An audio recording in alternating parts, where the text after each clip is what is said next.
interprétation en bas de votre fenêtre de Zoom et vous pouvez choisir la langue de votre préférence. Une fois que vous avez cliqué sur la langue que vous souhaitez entendre, pensez à couper le son original pour une meilleure expérience d'écoute en sélectionnant Mute Original Audio en bas de la fenêtre d'interprétation. Je suis moi-même bilingue, alors n'hésitez pas à poser vos questions dans la langue de votre choix. Je pourrais faire les traductions d'une manière spontanée, mais nous avons l'interprétation aussi.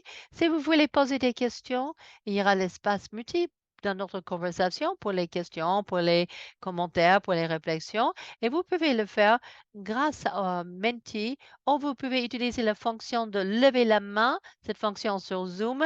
Et après, on pourra vous passer le micro. Mais évidemment, il y a aussi le chat et c'est là on va également partager de la documentation et à tout moment de la session, si vous avez besoin de l'aide, vous pouvez contacter Mark Edwards par message direct dans le chat ou par courriel et aussi notre assistante administrative qui a écrit l'adresse mail de courriel de Mark Edwards.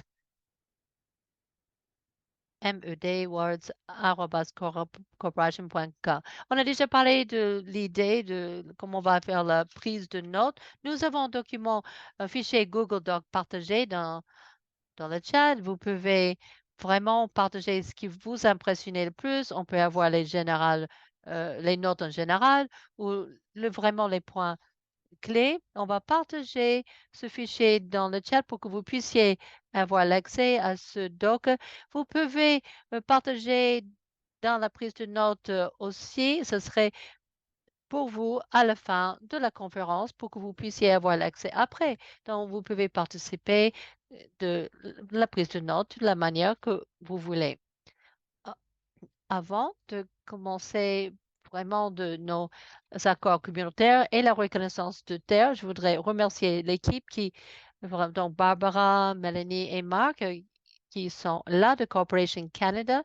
Et bien entendu, aussi, on veut remercier nos invités que je vais présenter et finalement pour nos interprètes que sont interprètes, on ne pourrait pas vous donner une expérience maximale. Donc, on remercie à tout le monde.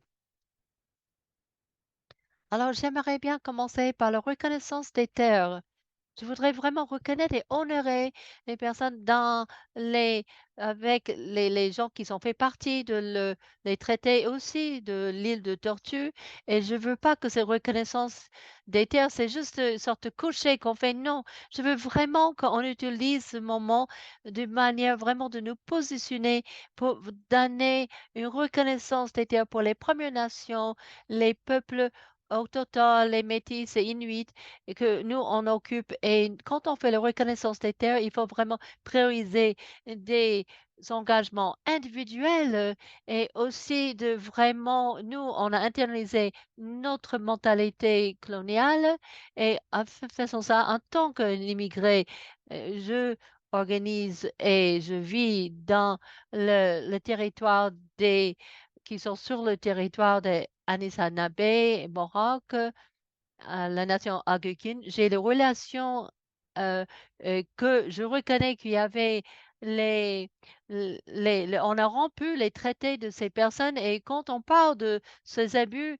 on reconnaît la manière comment nous, on peut reproduire la violence pour les peuples autochtones. Pour moi, spécifiquement, quand je vois ma relation avec la terre, c'est comment moi, je peux vraiment exprimer ma gratitude pour ces gardiens de la terre d'origine et comment je peux soutenir les peuples autochtones que je fais partie ici à Ottawa et également je vis à Toronto, je suis à Ottawa, mais je vis à Toronto. C'était le territoire traditionnel de Anishinaabe et aussi Haudenosaunee et et comment je peux exprimer ce respect où j'habite aussi à Toronto où je vis. Et moi, j'examine mes préjugés et mes pensées racistes qui ont causé d'une manière implicite et explicite une nuisance. Et j'essaie de faire la recherche que tous les problèmes que j'étais socialisée euh, ne pas nuire, de ne pas nuire, mais je sais que je dois m'examiner moi-même et je n'ai pas lu le diapositive parce que il faut vraiment centraliser qui vous êtes et votre relation avec la Terre. Si vous prenez juste une seconde de repenser la manière qu'on est connecté à la Terre et aussi la manière que la Terre nous laisse à vivre et que la Terre nous nourrit, et je vais vous donner un aperçu de notre session aujourd'hui. On va commencer, on va voir le contexte, on va parler de les accords communautaires parce que ce sont les thèmes très sensibles. Après, il y aura une présentation de l'approche centralisée sur les victimes et après, on aura des conversations comment on peut vraiment centraliser les survivantes et il y aura la clôture de la session. Premièrement, je voudrais vous rappeler que il y a un soutien psychosocial parce que cette nature est très sensible et toutes les conversations qu'on aura aujourd'hui, c'est très sensible. Si à un moment donné, vous pensez que vous devez avoir une pause de cette session, n'hésitez pas, il faut faire ce qu'il faut pour vraiment être à l'aise et s'occuper de vous-même. Nous avons un soutien qui sont là pour vous et ils sont fantastiques, ces consultants. Donc, n'hésitez pas, c'est anonyme. On n'a pas l'accès à ces conversations avec ce personnel qui sont là pour vous si vous avez besoin de consultations, des conseils. On voulait juste prendre un moment pour parler de tous ces accords communautaires. C'est vraiment, ce sont les lignes directrices, comment on s'engage avec tout le monde dans cet espace. Ça peut changer dans la présentation. Mais avant de commencer, je voudrais reconnaître que ces accords communautaires s'est développé en collaboration avec ceux qui font les accords. On a pris le code de conduite de Digna et avec ce, on a fait que avec l'idée originale. Et ça venait de l'équipe de Arc, c'était ça à l'origine, mais on a mis ensemble avec nous, Digna, nous avons 8 accords. Donc, nous vous faisons confiance pour faire le nécessaire afin d'assurer votre pleine participation et pour communiquer vos besoins au fur et à mesure qu'ils évoluent. Nous nous engageons à construire un espace sur un privilégiant la confidentialité, la participation équitable, l'honnêteté. Troisièmement, nous venons ici avec l'esprit ouvert, avec l'intention d'être respectueux et responsable. Nous dénonçons les comportements préjudiciables. Nous nous engageons quatrièmement à faire preuve de respect, de considération, de courtoisie et de justesse en dépit de la langue, sa race, sa couleur, son âge, son sexe, son origine ethnique, son orientation sexuelle, ses capacités, etc. Cinquième, nous nous engageons à contribuer à un espace où toutes peuvent participer et donner place aux contributions de personnes issues de groupes minoritaires ou régulièrement exclus.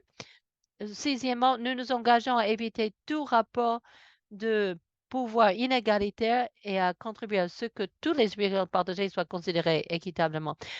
Septièmement, nous nous engageons à participer au congrès avec ouverture d'esprit, conscient de la richesse de la diversité des expériences des autres participants qui nous laissent agrandir. Huitième, nous nous engageons à promouvoir la sécurité physique, émotionnelle, sexuelle et spirituelle de toutes et toutes les participants au congrès, de même car lorsque je suis témoin de comportements d'harcèlement ou violents, en les signant, il faut les signaler aux organisateurs, organisatrices de l'événement. Et il faut aussi reconnaître que tous les participants partagent ces, ces lignes directrices et on veut trouver vraiment un terrain en commun et l'inspiration. Donc, on prend juste un moment pour tout le monde de vraiment essayer de digérer ces accords communautaires. S'il y a quelque chose qui manque, il ne faut pas hésiter de nous le dire. Je donne quelques secondes de revoir ces accords communautaires. Si vous avez quelque chose à ajouter, si vous avez des questions, n'hésitez pas.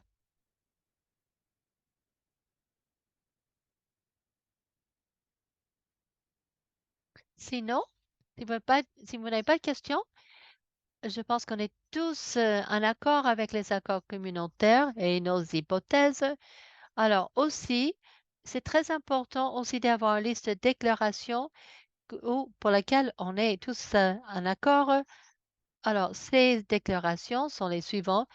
Tous les systèmes d'oppression existent et sont interconnectés. Deuxième, la lutte contre les systèmes d'oppression, la construction d'alternatives et les changements sont tous les éléments nécessaires. Le démantèlement des systèmes d'oppression profite à tout. La lutte contre l'injustice sociale peut être douloureuse et ou joyeuse. Cinquième, la libération est possible.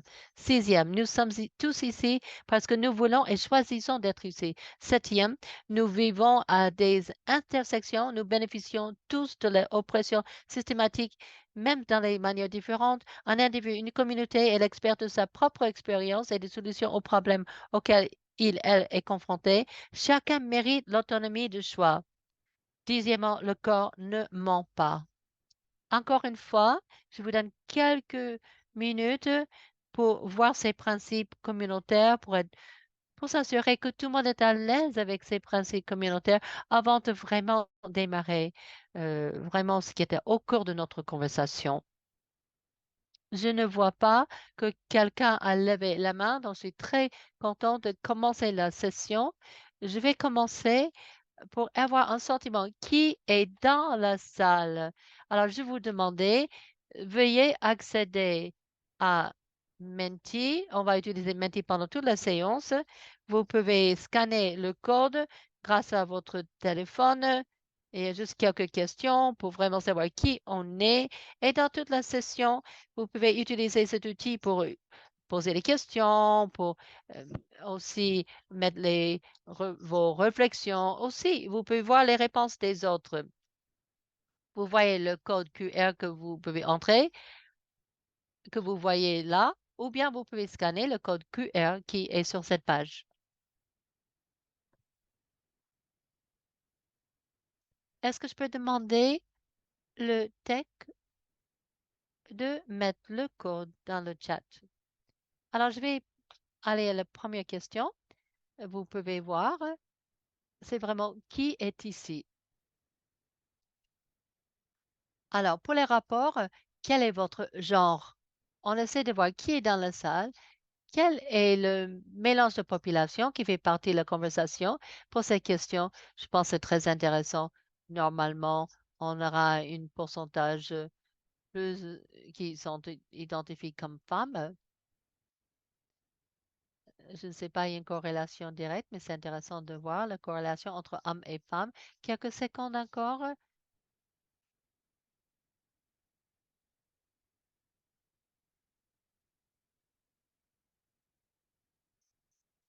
Donc, c'est à peu près les mêmes pourcentages concernant le genre.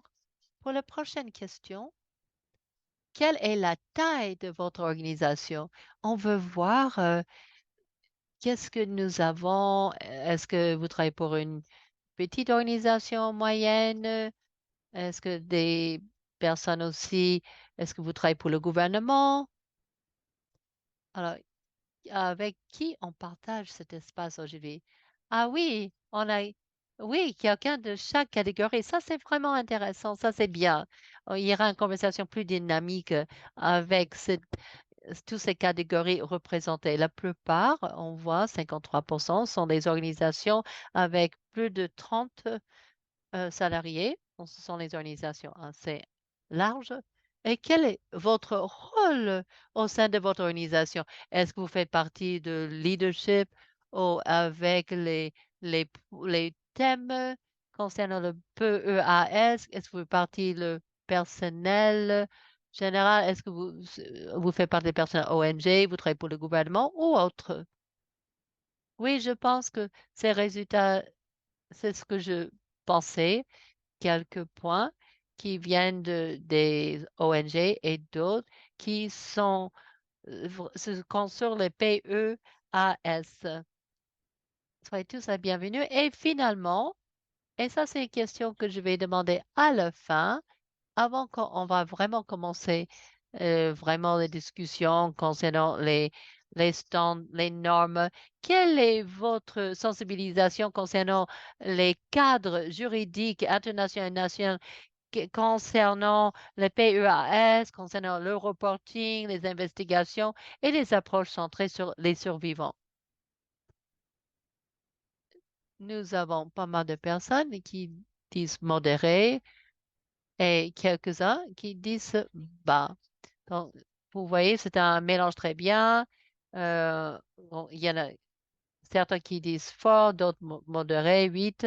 Ceux qui sont déjà modérés et une sensibilisation élevée, vous pouvez apporter, euh, vraiment contribuer bien dans les conversations qu'on aura aujourd'hui.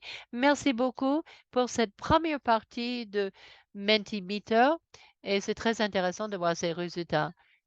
Et maintenant que nous avons tous la base pour l'événement, c'est un plaisir pour moi de vous vraiment souhaiter la bienvenue à cette séance que j'espère que ce sera très inspirante pour tout le monde.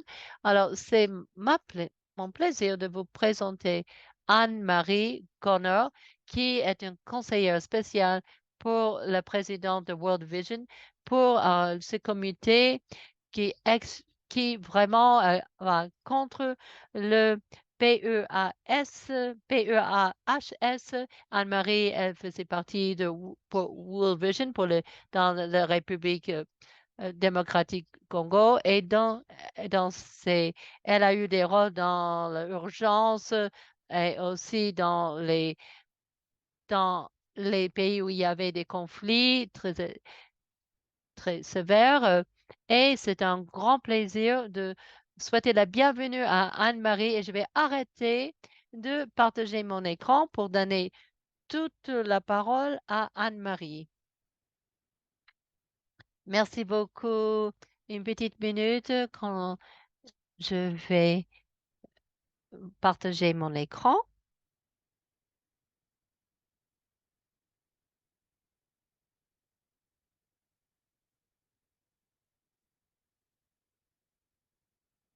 Est-ce que vous pouvez voir l'écran? Est-ce que vous pouvez bien m'entendre? C'est super.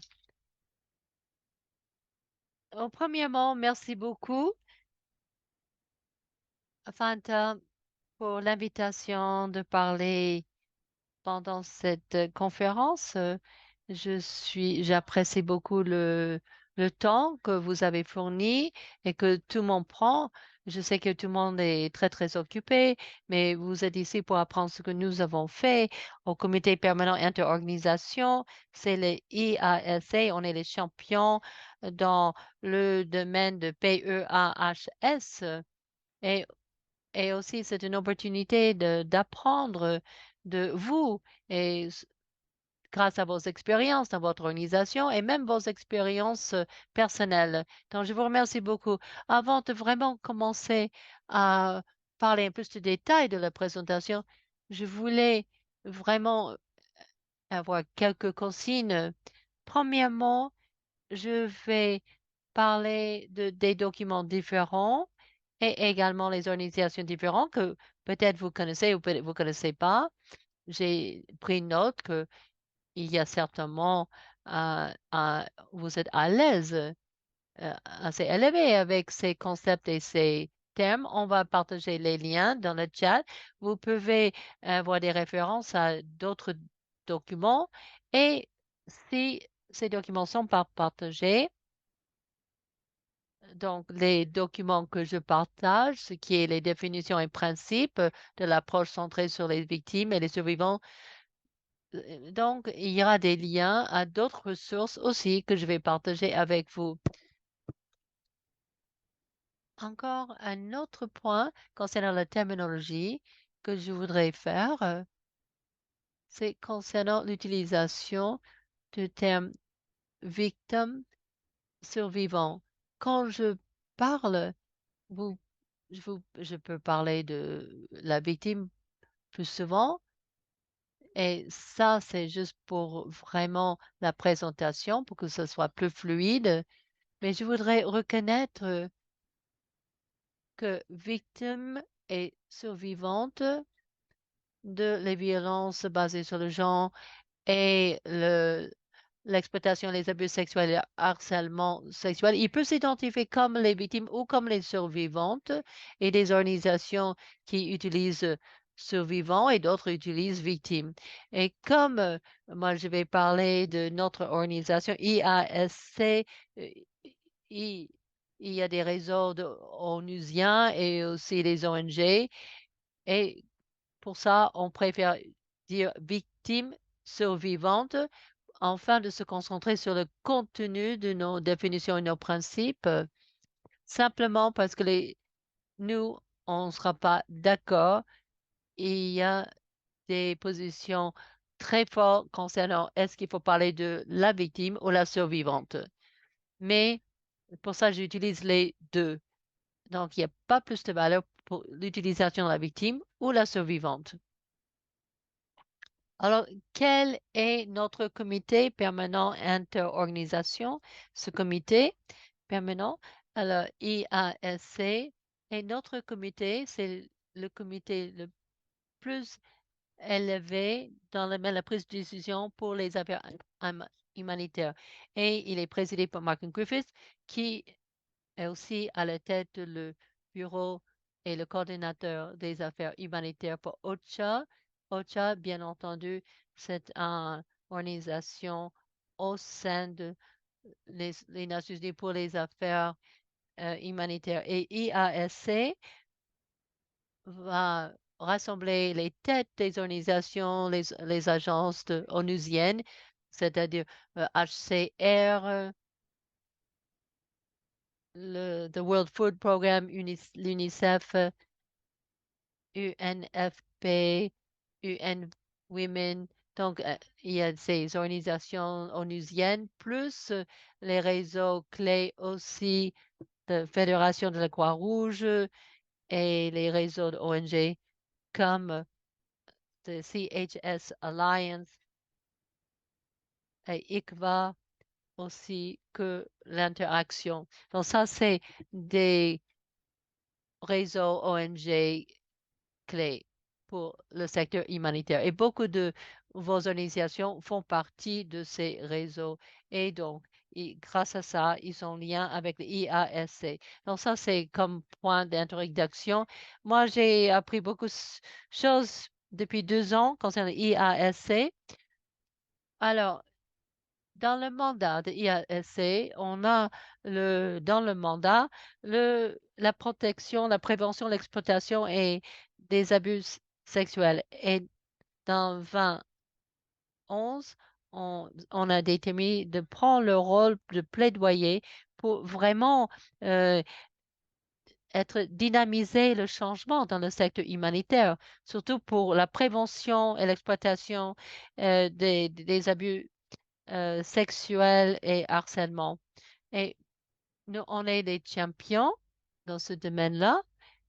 Et c'était William Swing à IOM qui était derrière ça. C'est l'Organisation internationale pour la migration. Et il y a d'autres leaders onusiens qui ont aussi tenu cette tête de les directeurs exécutifs HCR, de UNICEF, récemment de UNFPA et Andrew Morley, c'est le président de World Vision et le PDG. Et aussi, il est à la tête de un autre réseau d'ONG et il fait partie de ce comité. C'est le premier qui donc c'est le premier leader qui n'est pas qui représente pas une organisation onusienne pour tenir cette position depuis le mois de février 2022. Vous pouvez apprendre plus, comme vous voyez ici. Vous voyez ce lien-là pour apprendre plus concernant notre rôle. Si vous mettez IASC Champion pour votre recherche, vous allez trouver ça facilement en Google. Alors, j'ai voulu juste commencer là pour centrer le, la conversation concernant ce, le championnat qu'on a de IASC. Et donc, il y a une perspective très, très unique que moi, je tiens grâce à cette position. Et je voudrais aussi passer quelques minutes avant de vraiment commencer à parler de toute l'approche centrée sur les victimes et les survivants. J'ai voulu parler de nos priorités de championnat depuis 18 mois.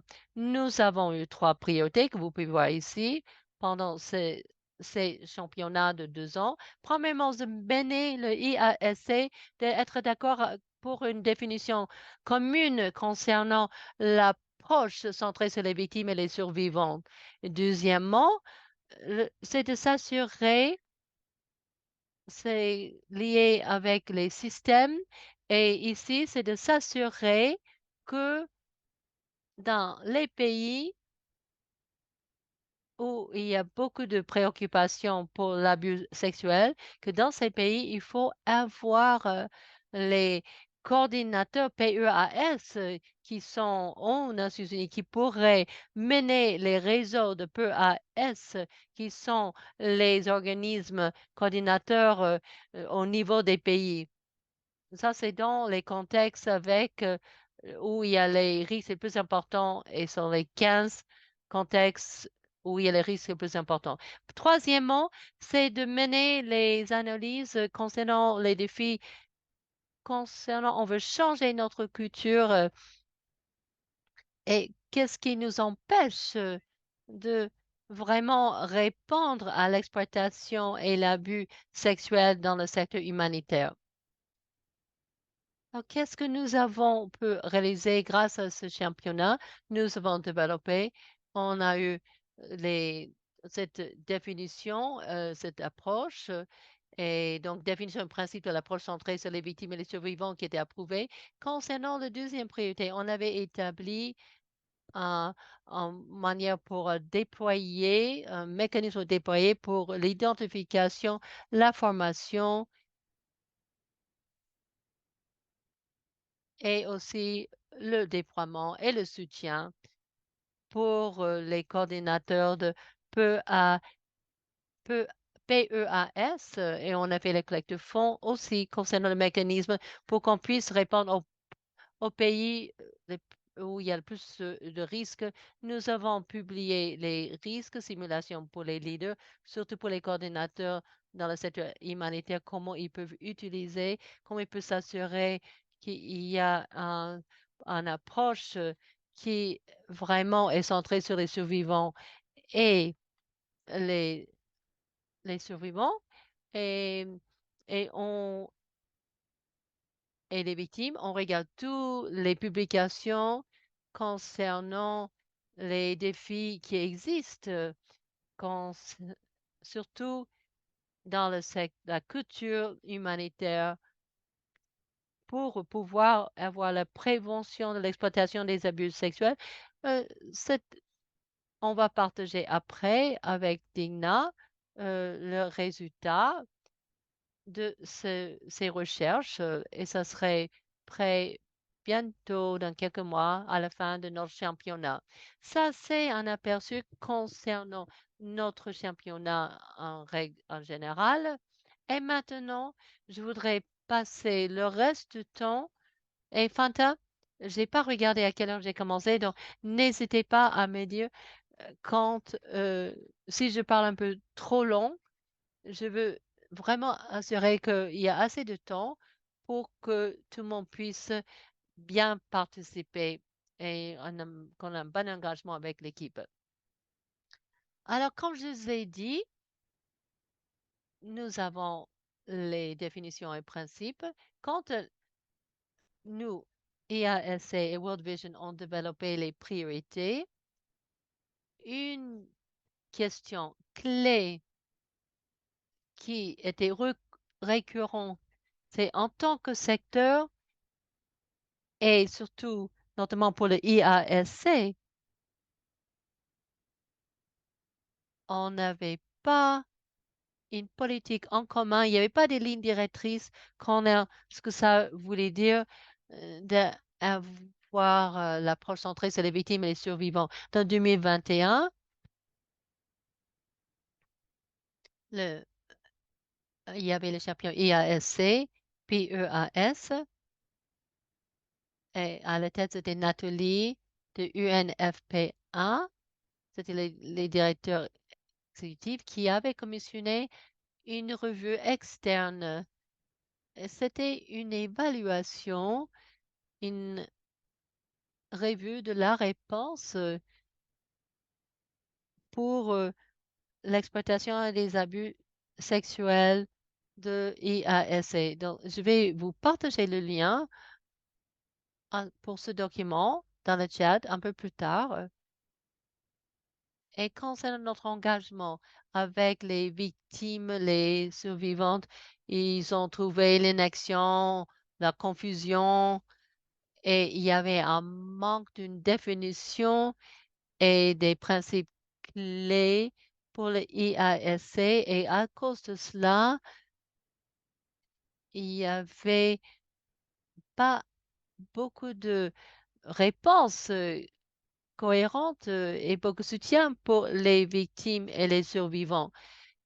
Et ça menait aux pratiques v- qui étaient vraiment pas adéquates et, et c'était vraiment très important de changer ça d'une manière urgente. Et vous pouvez apprendre beaucoup plus concernant la revue externe de IASC. Alors, ce qu'on voulait faire, c'est de développer euh, le langage libellé très simple, un document assez court. On utilisait le libellé, le langage pas technique, donc pour que ce soit vraiment accessible pour les leaders humanitaires. Et je sais que nous avons beaucoup de personnes qui sont engagées d'une manière régulière pour la prévention et combattre l'exploitation et les abus sexuels. Mais quand on avait rédigé ce document, on se rendait compte que il fallait développer un document qui pourrait être lu très facilement par les managers et les leaders que souvent prenaient des décisions concernant un incident ou une gestion de cas au niveau de terrain, au niveau local. Le document, de rédiger le document, ça a pris plus d'un an. Et pourquoi? Mais c'était parce que il y avait beaucoup de désaccords concernant l'approche qu'il fallait prendre. Et je voudrais bien admettre cela. Quand on revoit le document ensemble, peut-être vous serez assez frustré par le manque de normes minimum ou des détails. Des fois, vous allez avoir des questions concernant pourquoi on n'a pas utilisé un libellé plus explicite, pourquoi il n'y avait pas les normes plus explicites concernant le temps pour les réponses, les temps pour les investigations. Et je voudrais reconnaître que ce document est, ce sont les lignes directrices globales et ce document va pas répondre aux besoins techniques et pratiques de vous et vos équipes qui doivent répondre à l'exploitation sexuelle et les abus sexuels. Et je pourrais passer un peu de temps à la fin pour expliquer plus concernant World Vision International et le rôle pour construire des normes. Et aussi, je vais parler d'autres organisations et le programme pour prévenir, combattre l'exploitation et les abus sexuels. Ce document a tiré les lignes directrices au niveau de IASC et je voudrais parler des standards minimums entre agences pour le GBV dans les programmations d'urgence. Nos collègues de chez GBV ont développé des lignes directrices techniques détaillées pour comment répondre à GBV. Et je ne l'ai pas dit, mais l'exploitation sexuelle et abus parmi les acteurs dans le secteur humanitaire, c'est une violence. Et donc, On a les collègues GBV et OR et vous allez voir que ce document représente cela aussi. C'était la base pour être cohérent avec ces lignes directrices. Il y a un lien dans le chat aux définitions et les principes de l'approche centrée sur les victimes et les survivants. De-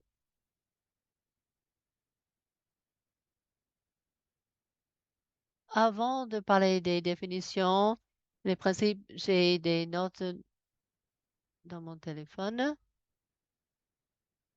On avait 9 documents de source et le processus de consultation était fait avec des entités différentes, y compris les groupes consultatifs qui comportent tous les points des agences onusiennes et des consortiums pour adresser le problème de PEAS.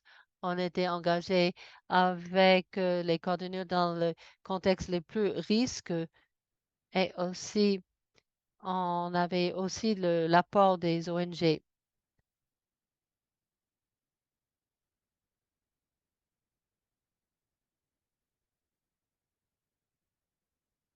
S- Simplement, ce qu'on voulait faire, c'était fournir une définition brève qui pouvait être vraiment comme la base. Et je vais les lire. Donc, l'approche centrée sur les victimes et les survivants. Donc, c'est les sécurités, le bien-être des victimes, des survivants et au centre toutes les préventions et d'interventions concernant l'exploitation et les abus sexuels et le harcèlement sexuel.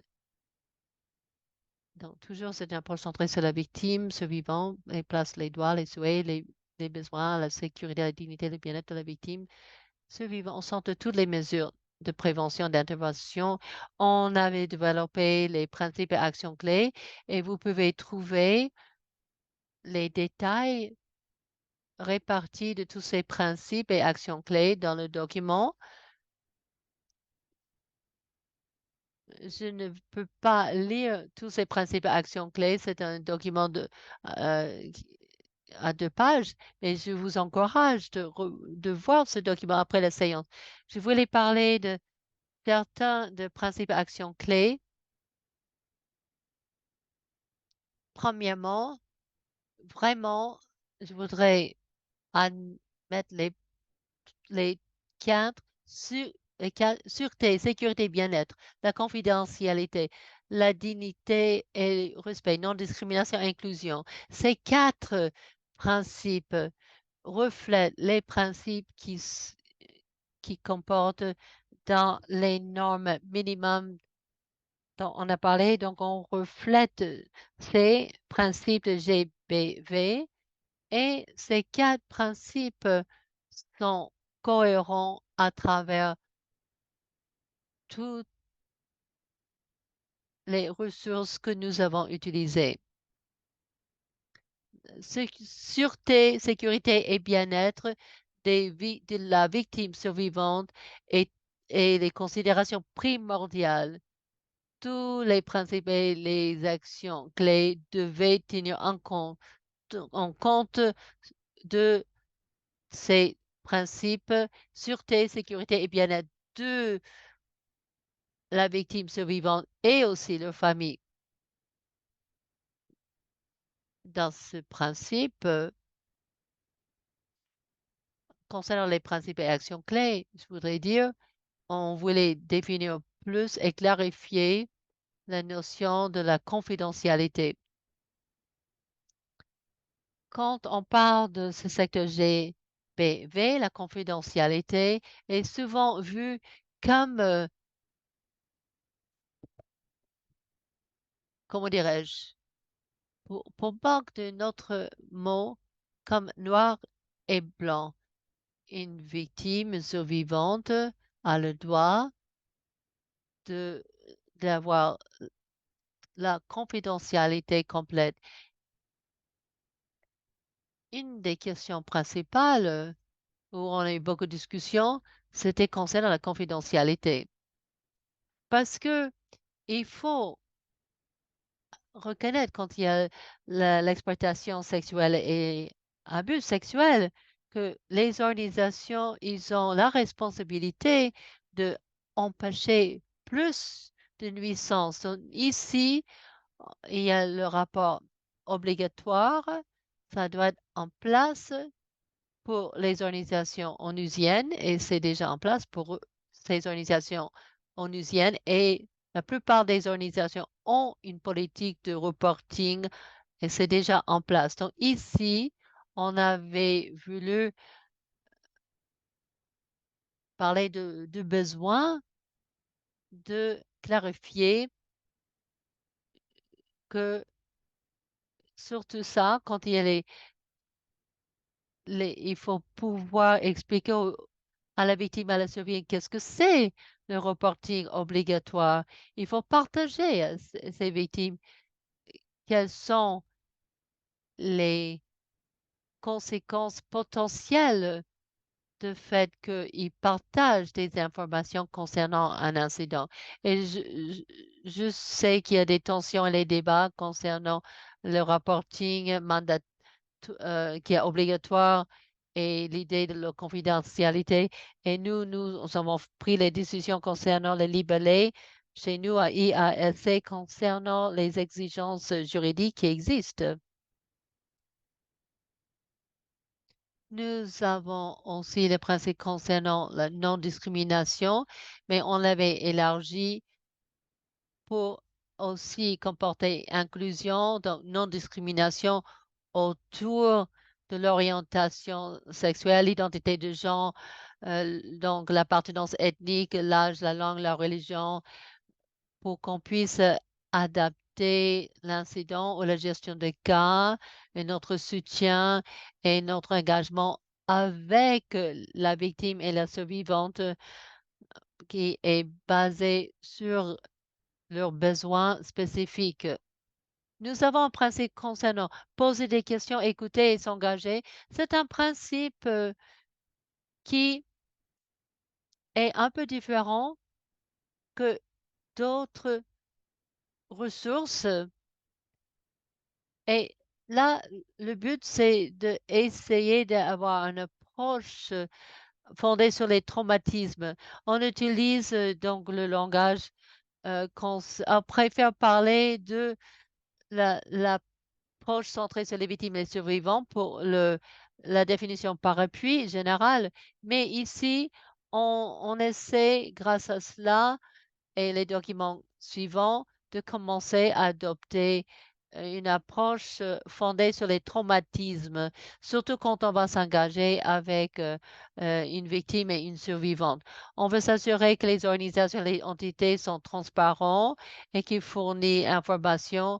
On reconnaît que dans le passé, la victime et une survivante ne recevait pas des informations régulières, que n'était pas mise à jour. Concernant la gestion de cas, parfois une victime et survivant devait attendre des mois et des années concernant les investigations. Et ça, c'est vraiment critique. On change cela. Et lié avec la confidentialité, c'est le consentement éclairé et choix. Ici, on voulait s'assurer que une victime, une survivante comprend et sont capables de fournir le consentement actif pour participer et s'engager avec les organisations oh, quand il y a l'investigation de ces incidents de abus et exploitation sexuelle. Alors maintenant, on va dire que ce principe où on a eu la plus de ressources et de conseils, c'était le soutien et assistance, mais pas forcément le budget. Ici, on voulait élargir la définition de soutien et assistance de but à but. On voulait s'assurer que nous, on va pas fournir juste un soutien, assistance vraiment trop faible, mais on veut vraiment avoir un soutien, assistance de qualité.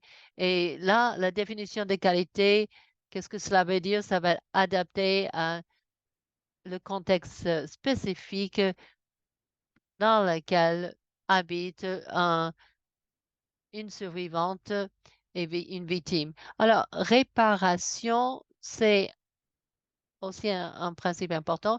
Des fois, dans le passé, il y avait la gestion de risque qui était la priorité qui est plus, hein, c'était considéré plus important que la sûreté des victimes et survivants. Ici, on veut clarifier par la réparation que les organisations doivent euh, s- vraiment respecter le droit des victimes survivantes, demander réparation aux auteurs des infractions.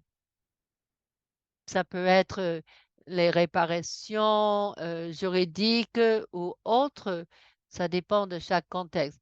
Nous voulons s'assurer que les organisations aussi qui s'assurent qu'ils ont un mécanisme de retour d'information qui sont adaptés aux besoins des survivants et des victimes et que les victimes et les survivants aussi euh, peuvent communiquer sur leur expérience.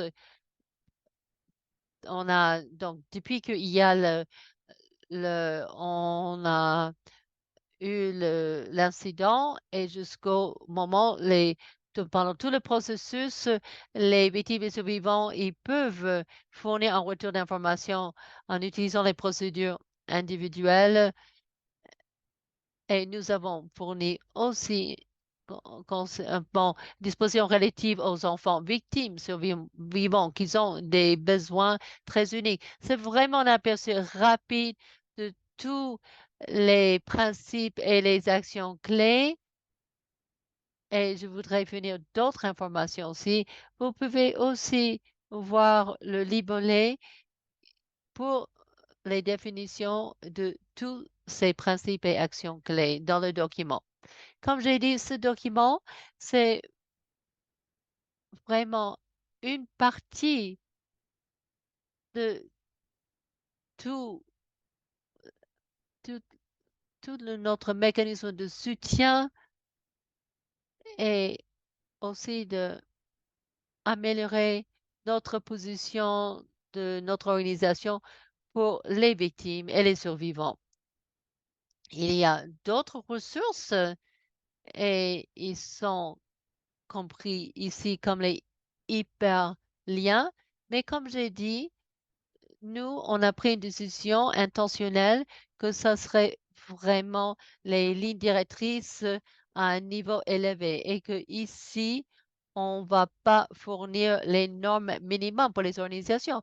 Mais on sait que il y a des lacunes en cours et il faut les adresser. Et nous, les IASC, on essaie de les aborder de des manières d'une manière différente.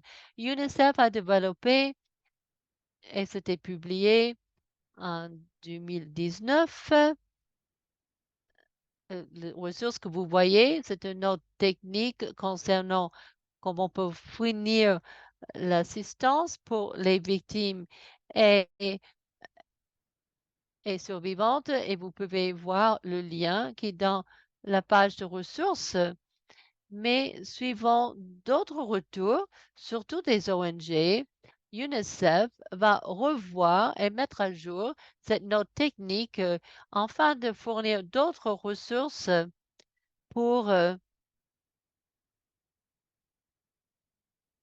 pour les collègues qui travaillent au niveau des pays, pour que les collègues s'assurent qu'ils ils peuvent avoir de l'aide de meilleure qualité. On sait aussi, j'ai passé beaucoup de temps concernant le reporting obligatoire. On, on sait qu'il faut fournir l'information plus simple concernant qu'est-ce que ça veut dire le reporting obligatoire. Il faut faire la différence entre le reporting obligatoire qui varie dans un pays et un autre. Il y a les reporting obligatoires dans une organisation et aussi dans d'autres contextes. On a aussi le reporting obligatoire concernant le PEAS qui doit être, doit avoir un reporting dans certains pays pour les autorités concernant les incidents de PEAS. Mais on veut avoir les scripts, les transcrits simples pour expliquer ce que c'est le reporting obligatoire pour les victimes et les survivants de PEAS. Je voudrais tirer l'attention surtout que les alliances de CHS, c'est un document concernant les ressources qui existent pour les survivants. Et dans ce document de Alliance CHS, c'était publié en même temps que nos définitions. On a utilisé beaucoup ce document de Alliance CHS et on l'utilise toujours. Et dans ce document de Alliance Foundational CAS, ça vraiment nous parle de toutes les ressources existantes et quelles sont les ressources qui devaient être développées afin d'avoir vraiment une approche véritable centrée sur les victimes et les survivants. Quand on parle de l'approche centrée sur les victimes et les survivants, et la revue externe dont j'ai parlé au début et peut-être dans votre expérience personnelle, vous avez noté que quand vous gérez les incidents et quand vous allez investiguer ces incidents de PEAS, de, il y a, et il, f- il faut vraiment, il y a des problèmes pour vraiment centrer sur l'approche centrée sur les victimes et les survivants. Il y a un panel expert pour ces investigations, pour vraiment avoir une approche centrée sur les victimes et les survivants. Et ce processus va certainement comprendre et être basé sur les besoins des Nations Unies. Et on espère que cette approche va tirer les leçons clés et les lignes directrices pour les gouvernements et pour les ONG et pour les organisations locales pour voir comment ils peuvent adapter leurs investigations dans le cas de l'exploitation et les abus sexuels. Et je voulais également, et je l'ai dit au début, je voulais parler de comment World Vision travaille afin d'améliorer notre approche centrée sur les victimes et les survivants. Si on considère le nouveau VCH et aussi le papier de Alliance CHS et aussi les interactions des normes aussi, ils ont développé les standards qui comportent les normes minimum. Je vous encourage de regarder ce document aussi. Ce que nous avons fait en tant qu'organisation, on a revu toutes les lignes directrices existantes, toutes les politiques de sauvegarde de sécurité. On a regardé où on a des lacunes en tant qu'organisation et où il faut revoir nos politiques où on doit développer d'autres outils concernant les investigations, concernant le fait qu'il faut s'assurer que les budgets existent pour fournir le soutien pour les victimes et les survivants. Et ici, c'est pas facile à réparer rapidement. On a développé un plan d'action. On a noté que le plan d'action prendra 2 à 3 ans pour vraiment mettre en œuvre. Il y avait beaucoup de changements des politiques. Je vous encourage, si votre organisation n'a pas encore votre propre politique concernant l'approche centrée sur les victimes et les survivants, ce serait bien de considérer les documents qui n'étaient pas développés concernant ce document que vous voyez ici. de VCA et vous pouvez considérer et utiliser ces documents pour développer vos propres documents.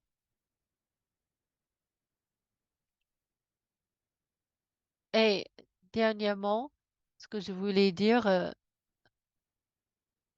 afin de clôturer cette partie de la présentation, c'est que nous, on espère que ce document peut être un outil de plaidoyer dans, dans votre propre organisation pour établir et développer votre propre politique interne concernant l'approche centrée sur les victimes et les survivants, mais aussi pour plaidoyer vis-à-vis les bailleurs de fonds de votre organisation. On sait que dans un contexte risque élevé, nous avons des défis pour avoir une assistance de bonne qualité. Nous avons aussi des défis d'avoir les, les investigations formées sur le traumatisme. Et donc, ça va exiger un changement dans le secteur, surtout pour s'assurer que nous, il faut vraiment avoir les budgets plus importants pour vraiment pouvoir répondre aux besoins des survivants et les victimes. Je vais arrêter ici. Ce sont des ressources qui sont disponibles. Il y a les hyperliens dans le document. Vous pouvez cliquer et les trouver directement dans le document. Moi, je l'ai déjà parlé de DGV, les standards minimums, le note technique de UNICEF numéro 8 qui c'est les interactions pour les normes. Et aussi numéro 9, c'est l'Alliance CHS. Tous sont très utiles. Ce sont des documents qui vous donnent vraiment une idée comment nous avons développé nos principes et les définitions. Et j'espère qu'ils vont être les ressources intéressantes pour vous quand vous êtes en train de développer vos ressources d'une manière interne. Merci beaucoup, Anne-Marie. Merci pour la présentation. Avant de continuer pour la prochaine partie de notre session, qui va être plus basée sur les conversations, on aura un autre invité, mais avant, on voulait vous donner un peu de temps. On sait que l'information présentée par Anne-Marie est assez euh, compacte. On a déjà eu une question dans le chat. Et la question, est-ce que vous pouvez parler concernant le traumatisme inform- informé par rapport euh, à l'approche centrée sur les survivants? Donnez-moi une minute, s'il vous plaît. J'ai arrêté de partager mon écran, mais je pourrais utiliser, mais en fait, ce que je veux dire par là, c'est que je peux voir le chat maintenant de manière plus facile. Quand j'ai voulu dire que vous pouvez poser des questions dans le Menti et Anne-Marie pourra les voir ici ou vous pouvez les mettre dans le chat et quand vous voulez. Je voudrais dire que je ne suis pas une spécialiste concernant une approche centrée sur le traumatisme concent- qui est informée sur le traumatisme. Le débat qu'on avait, bon, c'est pas vraiment débat, mais les discussions qu'on avait ici, c'était concernant le fait qu'on voulait utiliser une approche centrée sur les victimes et les survivants et on a parlé de le fait d'un traumatisme éclairé. On avait besoin d'un changement dans les lignes directrices, en fait, pour vraiment avoir le traumatisme éclairé pour que les points de concentration et les points de sauvegarde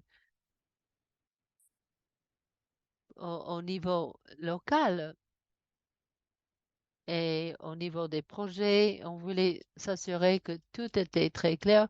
Comment, qu'est-ce que ça voulait dire? d'être vraiment, le traumatisme devait être informé. Mais on n'a pas utilisé ça comme notre terme principe parce qu'on pensait que nous, en tant que IASC, on n'était pas dans une position pour vraiment être dans une situation où c'était vraiment trauma éclairé. Ce document, c'est vraiment une base, mais ces lignes directrices spécifiques sont importantes.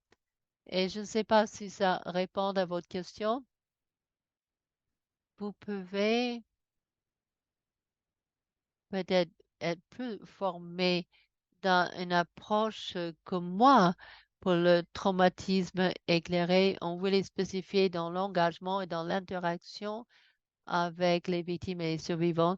C'est vraiment critique, mais pas nécessairement, euh, mais en fait, on n'a pas utilisé comme le, le mot, la définition clé.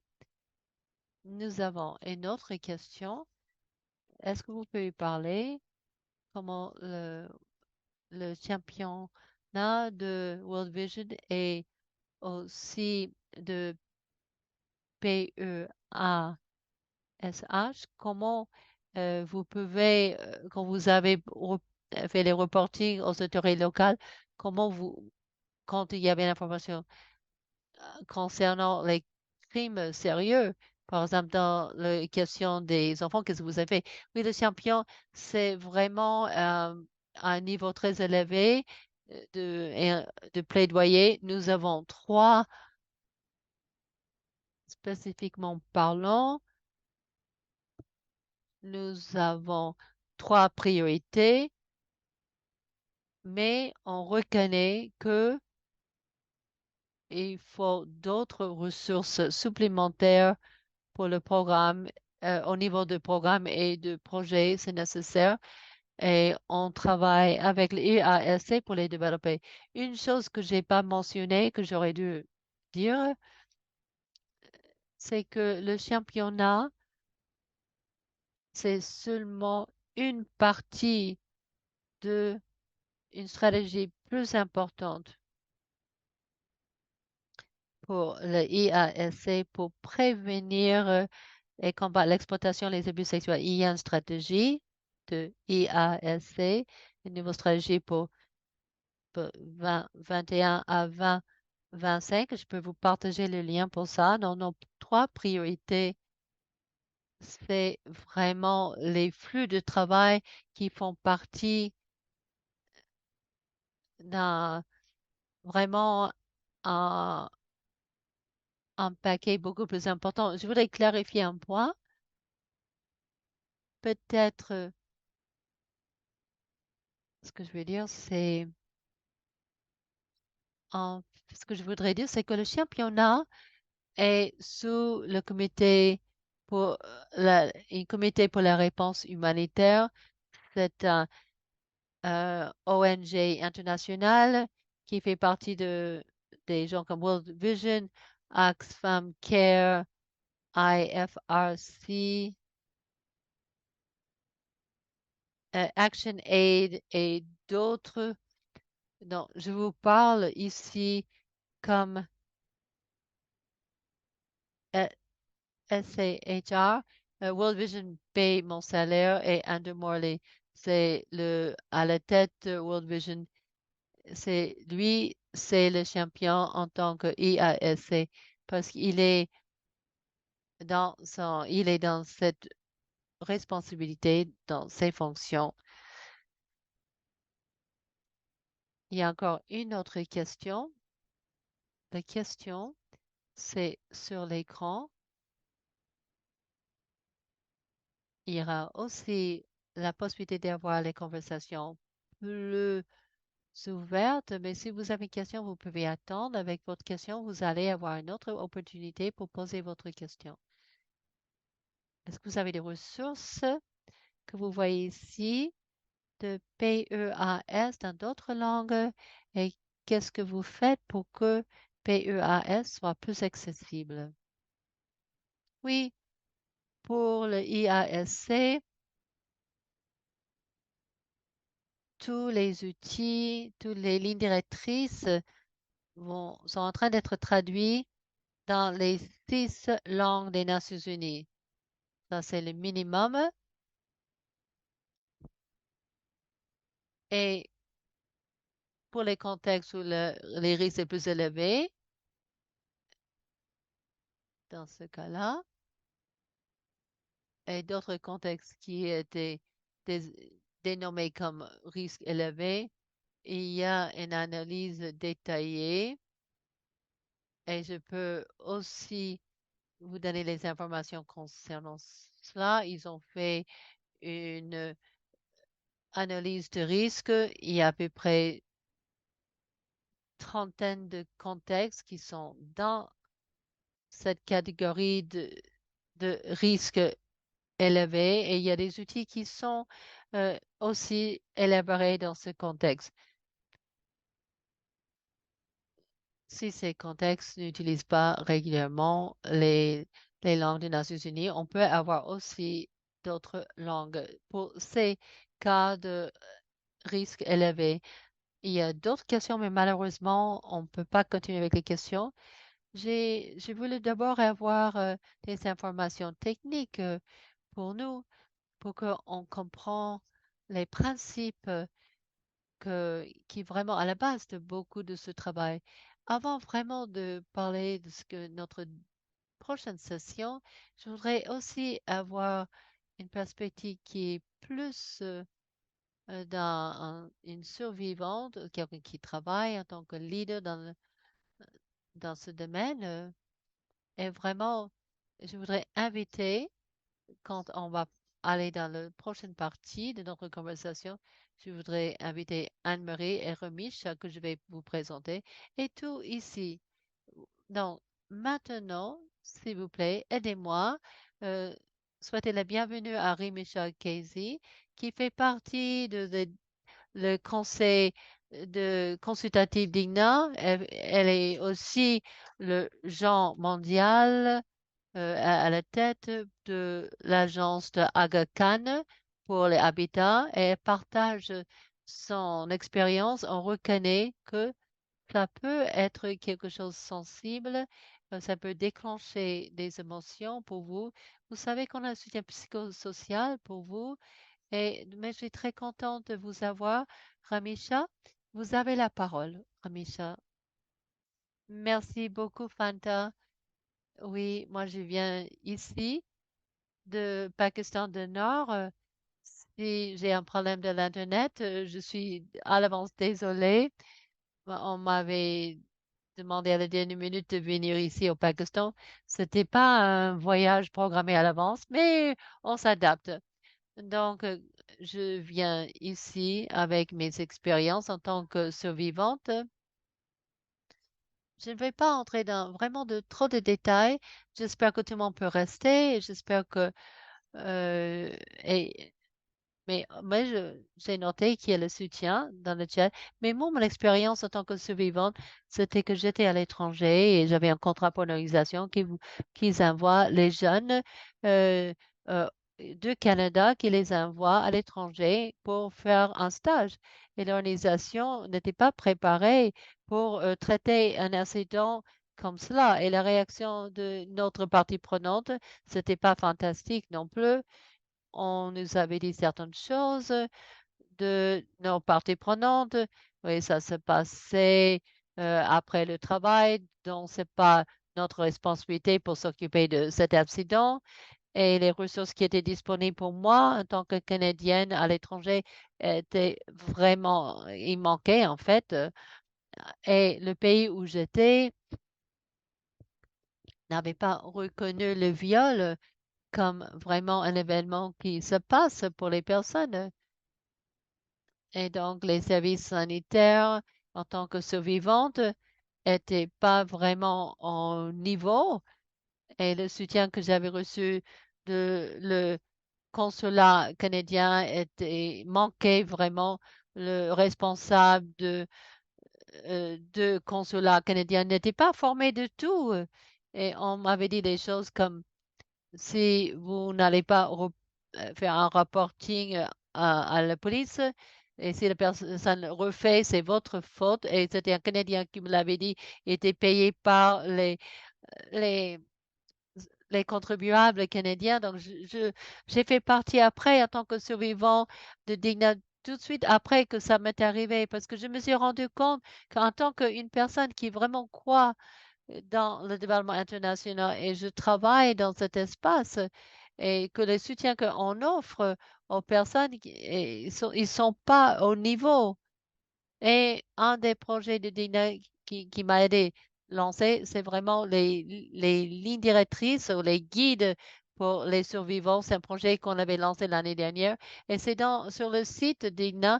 Et vraiment, c'est que la pensée est arrivée que les Canadiens les Canadiens, par exemple, l'âge de 16 ans, ils vont aller à l'étranger pour faire les stages, souvent seuls, et ils ne sont pas bien financés comme vous pouvez comprendre ça, je pense. On fait beaucoup de choses. On fait au début de la carrière, on fait les choses en tant que bénévole, un peu gratuit. Donc, on n'a pas beaucoup de ressources quand on est jeune en faisant ces stages. Et moi, j'avais la chance que moi, je vivais avec une femme canadienne qui pouvait m'amener à l'hôpital, elle pouvait m'amener au consulat canadien, elle était là pour moi. Mais normalement, quand on fait ces stages, on est seul. Et la plupart des organisations et les politiques n'étaient pas testés. Et, ils ont des problèmes pour traiter ces situations. Dans mon projet de passion et ce que je crois, et pour ce Country Guide Project, c'est dans le chat.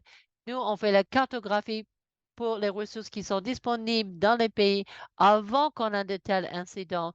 Donc, vous savez, donc, il y a un document dans ce site web qui va vraiment faire une liste de tout ce qu'il faut avoir comme information. On veut avoir le contexte juridique, indiquer tous les services médicaux. Là, le pays où j'étais, et je partage pas le nom de pays, mais je fais attention de ne pas le partager. Mais ce pays n'avait pas un plan B, non, en dépit que vous étiez, mais ils ont donné 30 jours des drogues gratuits. Et il fallait pas dire ce qu'il fallait. En fait, il fallait rien dire pour avoir ces drogues pour 30 jours. Mais aussi, concernant, c'est intéressant de savoir avoir la liste des hôpitaux. Si vous regardez les paysages des pays différents, pas tous les hôpitaux sont équipés pour avoir les testings pour les survivants et non pas les kits pour les viols parce qu'il y a des restrictions juridiques dans certains pays. Et vous savez, au début de ma nuit, j'étais envoyée à un hôpital qui ne pouvait pas s'occuper de moi. On m'a demandé d'aller à un autre hôpital.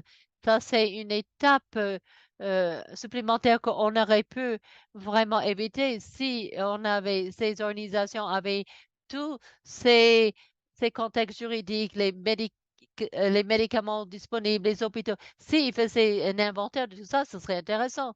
Et quand vous regardez les organisations locales dans beaucoup de pays où on travaille, certains donnent de soutien pour aller à l'hôpital avec vous pour pouvoir euh, faciliter votre visite à l'hôpital. Et aussi, parfois, on donne aussi quelqu'un qui peut vous accompagner. Et moi, je travaille avec ce projet. Je fais ça en tant que bénévole depuis 2019 pour faire ce projet. Il n'y a pas beaucoup de budget pour faire des activités de PEAS qui sont importantes. Pour ça, je le fais gratuitement. On a des guides pour 17 pays où il y a des organisations canadiennes qui envoient les jeunes gens pour faire les stages. Et c'était vraiment le point de départ pour moi de publier ces ressources. Et maintenant, je suis en train de faire mon thèse pour ma licence master's et je regarde comment ces politiques qui sont établies pour les jeunes Canadiens qui vont au Canada et comment on peut adapter l'espace parce qu'on en voit depuis très longtemps. ces jeunes gens pour faire les stages à l'étranger et on n'a pas tous ces guides dont je parlais. Il n'y a pas de budget pour faire tout cela. Et donc, ceux qui veulent vraiment voir une différence de cet espace, parfois on fait ce travail en tant que bénévole. Et j'espère qu'ensemble, on pourra voir comment on peut changer les choses. Mais avec cette plateforme, pour moi, en tant que survivante, c'était très important parce que moi, je pense et me sens que j'ai le privilège dans cette situation dans laquelle on est. J'ai vraiment un système de soutien. Je peux parler de ce qui m'est arrivé. Je peux partager mon expérience pour que d'autres femmes, en dépit de leur nationalité, en dépit de le pays d'origine, les femmes vont pas souffrir comme moi quand j'ai été dans cette situation, c'était une situation d'urgence. Et je vais éviter ce même problème pour les autres femmes. C'est important de créer cet espace pour où on est, pour avoir des espaces pour les survivants qui sont capables et qui veulent partager leur expérience pour d'autres, parce que beaucoup de nous, on a des leçons qu'il fallait apprendre et c'était très douloureux. Et personne fait beaucoup de choses pour changer cet espace dans lequel on est. Ça, c'est une partie. Et une autre partie,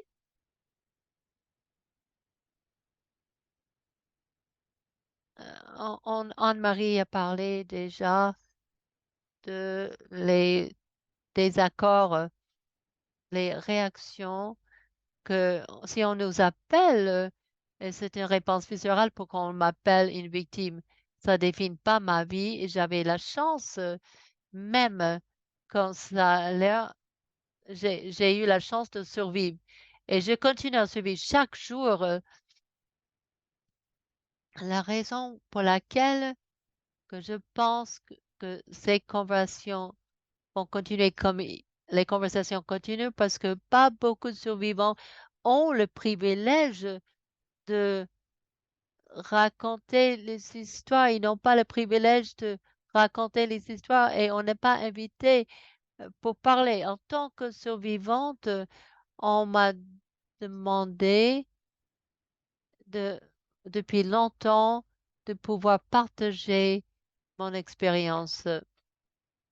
Et Dina, c'est une des espaces seuls qui s'assurait que on m'écoute et c'est pas un privilège pour beaucoup de survivantes et je sais que j'ai ce privilège et beaucoup d'organisations, beaucoup d'espaces ne veulent pas offrir cela aux survivants. C'est important quand on parle de les libellés les questions sématiques dans ces conversations. Il faut juste avoir une conversation que les personnes qui n'ont pas les vécus, qui n'ont pas fait ces situations horribles, et c'est pas eux qui devaient prendre les décisions.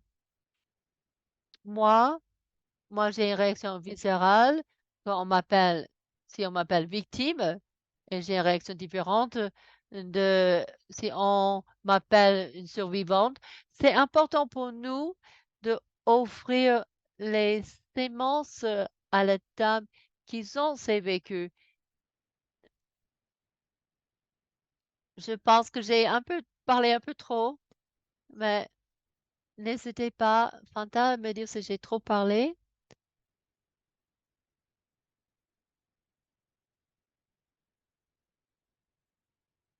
Oui, je crois, comme Anne-Marie a dit, il faut avoir une approche de secteur. Je pense pas que les choses vont changer si seulement une personne ou une organisation essaye de changer les choses. Il faut créer le changement que tout le monde veut voir. Et je sais que souvent, c'est pas dans nos mains de faire les changements, mais où on peut.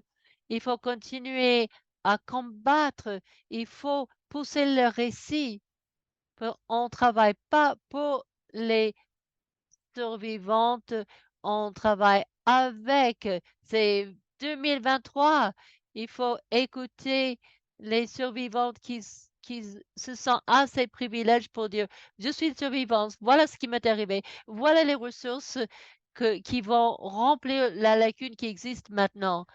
Et au lieu de vraiment s'élancer ces voies, et en tant que survivante, ça passe tous les jours, même dans mon travail, que on on nous écoute pas, mais il faut avoir un espace pour nous écouter.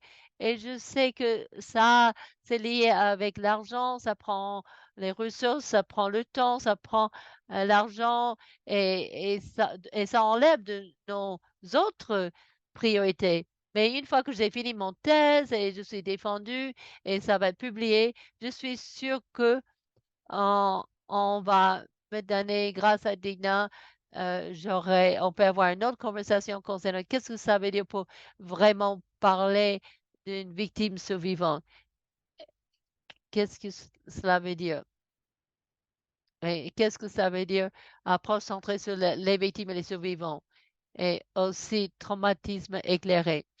Et, et depuis 2020, 2019, je sais que vraiment, j'y travaille. Et si on pouvait juste avoir quelque argent dédié à cela, ça serait vraiment important parce que moi, je ne suis pas naïve que dans ma vie, ce problème va être réglé. Mais si quelque chose se passe à vous, il y a une ressource qui est existante qui peut vous aider dans ce moment-là. Et ça, c'est le moment le plus critique. Merci beaucoup, Rémicha. Avant de continuer, je voulais prendre une minute pour avoir partagé votre expérience et vous êtes courageuse.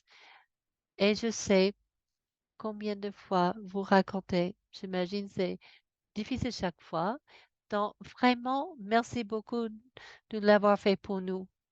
Merci d'être très franche et vulnérable avec nous aujourd'hui. Merci beaucoup, Ramisha.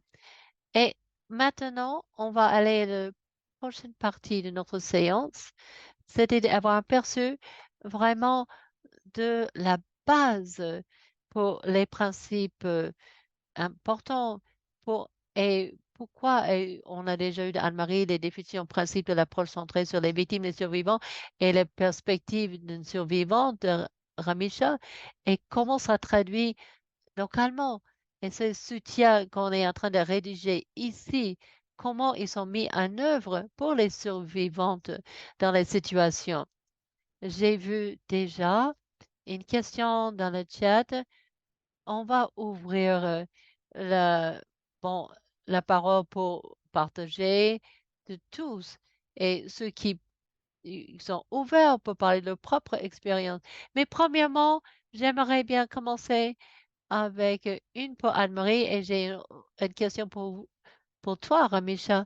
Mais quand j'ai entendu l'histoire de Rémicha et Anne-Marie, ta présentation, ma question dans votre expérience, qu'est-ce que vous direz? C'est vraiment les éléments clés pour un système de l'approche centrée sur les victimes et les survivants. Les éléments clés et comment les organisations pourraient mieux fournir euh, ce qui, ce qu'il faut pour avoir une bonne approche centrée sur les victimes et les survivants. Merci beaucoup, Rémicha, pour avoir partagé votre récit. Je voulais premièrement, avant de répondre, Fanta, je voulais vraiment parler de le défi quand on utilise le mot victime. Je reconnais le fait que victime, ça peut vraiment causer une réaction viscérale.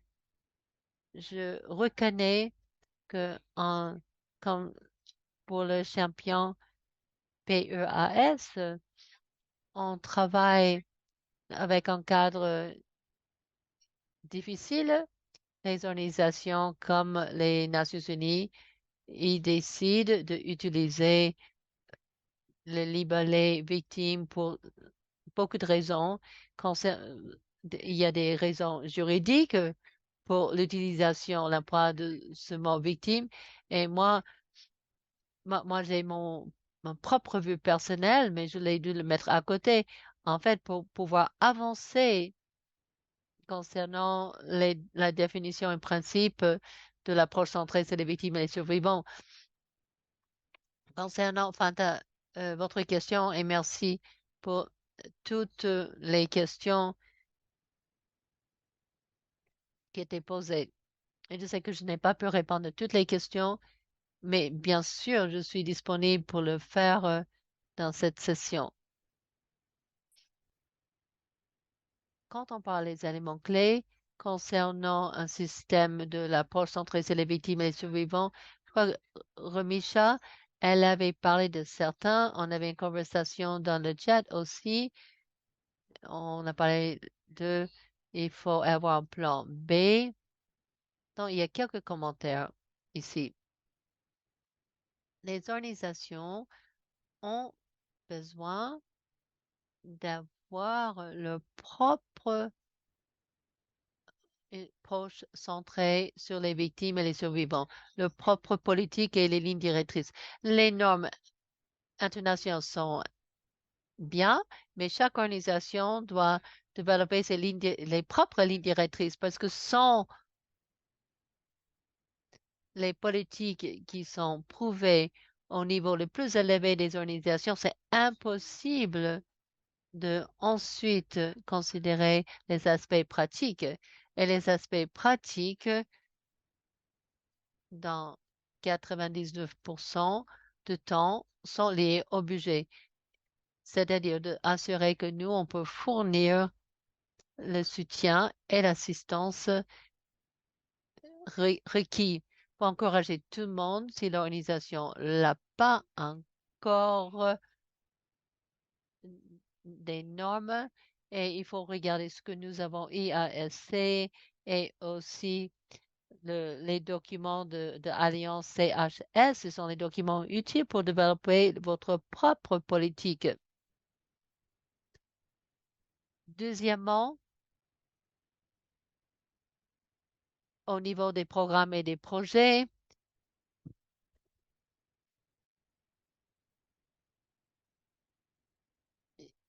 les, les réseaux, le JBV et les réseaux spécifiques qui existent exigent d'autres financements.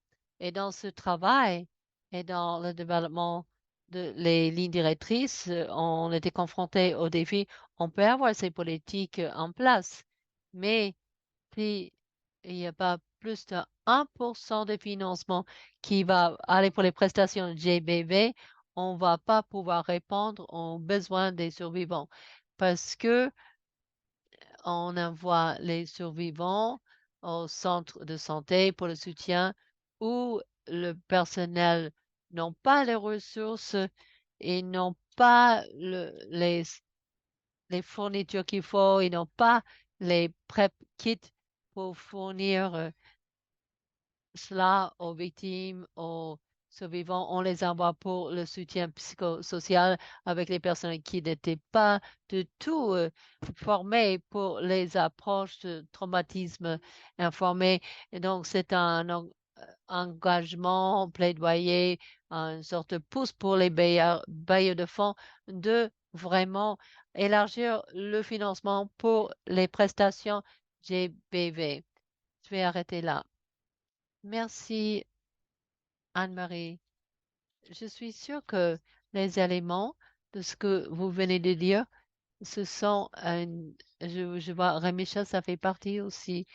Alors, donc, je vous envoie aussi les questions pour vous, selon votre expérience, et qu'est-ce que vous donnerez pour les individus, les organisations qui vont renforcer leur approche centrée sur les victimes et survivants, surtout liées avec le PEAS, surtout dans notre secteur? Oui, moi je dis que le budget, c'est vraiment numéro un des organisations. Nous, ils disent, les organisations disent, on n'a pas des fonds, on n'a pas de personnel. Et, en- et donc, le guide des survivants lié dans le chat, quand j'étais en train de parler, moi, je l'ai fait pour que ce soit étape par étape, un document que vous pouvez envoyer à votre partenaire. Ils ont juste besoin de vraiment le remplir. Et c'est vraiment très facile. Ça, c'est une chose que je suggère. Il faut avoir vraiment, vraiment manière pour réparer et répondre à ces questions rapidement. Et aussi ce que j'ai fait pour la recherche pour mon master, j'ai regardé toutes les politiques des organisations, j'ai regardé le recherche, la bibliothèque de recherche de Dignan pour vraiment faire une liste d'une vingtaine de choses pour une politique de traumatisme informé pour vraiment être efficace parce que beaucoup sont vraiment théoriques et ils n'ont pas besoin d'être utilisés. Mais quand c'est vraiment, on a besoin vraiment d'utiliser, et là, on voit qu'il y a des lacunes. C'est un autre outil que je suggérais. Je ne suis pas le seul survivant qui viennent des espaces humanitaires. Je ne suis pas le seul survivant qui parle fortement de mon histoire, qui essaie de faire des changements. J'ai eu la chance que je n'ai pas dû avoir cette expérience, mais il y a d'autres survivants. Ils m'ont dit, nous, on était enlevés de l'espace. Il était, personne nous a pas écoutés. Mais en fait, les survivants sont maltraités dans ces pays. En moins de en fait, on doit vraiment créer l'espace pour écouter les survivants. C'est même difficile pour l'organisation pour laquelle je travaille.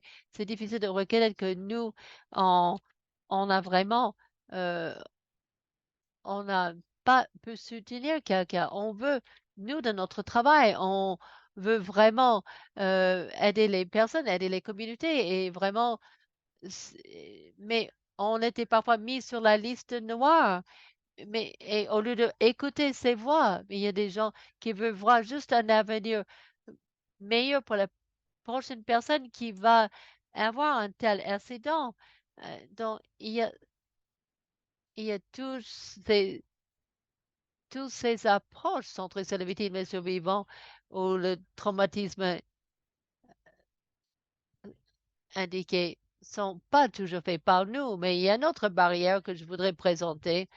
Et concernant un des plus grands bailleurs de fonds, plus important, ça prend beaucoup de temps pour les organisations canadiennes de convaincre Global Affairs, les affaires mondiales, que PEAS, c'est une chose, mais aussi, et, il y a aussi PEAHS. Il ne faut pas ignorer le harcèlement sexuel. Si on dit que le harcèlement sexuel n'a pas les impacts qui nuisent, mais non, mais dans cette conversation, il y a longtemps avant l'existence de Dina, longtemps avant que Global Affairs, les affaires mondiales, Jacques commençait à regarder ces choses. Il y avait déjà les leçons tirées, les problèmes grâce à ça, avec les bailleurs de fonds. Ils ont commencé à comprendre aussi le harcèlement sexuel. Et je pense que c'est très important parce que ça va éliminer tous les problèmes qu'on on est en train de avoir maintenant. Merci beaucoup, Remisha. Maintenant, je vais continuer. Je vous invite tous et toutes de joindre la conversation, mais avant le métier, parfois le métier, c'est un peu compliqué. Je sais, il y avait aussi des commentaires dans le chat et j'invite ceux qui ont mis leurs réflexions, les commentaires dans le chat. Si vous pouvez activer votre micro et parler, si vous êtes à l'aise de faire ça, je sais qu'il y a des questions si vous pouvez, par exemple, donner ça au groupe, c'est assez important. Mais cet espace, maintenant, c'est pour vous. Est-ce que vous avez des questions pour Anne-Marie ou Ramisha? Est-ce que vous avez des réflexions que vous voulez partager? On est tous dans cet espace ensemble. On travaille dans les secteurs différents, mais je sais qu'on a des niveaux d'expérience et d'être à l'aise pour ces questions de PEAS et aussi PEAHS. J'aimerais bien entendre vos commentaires. N'hésitez pas. utilisez la fonction de lever la main sur Zoom ou vous pouvez continuer à mettre vos commentaires dans le chat aussi.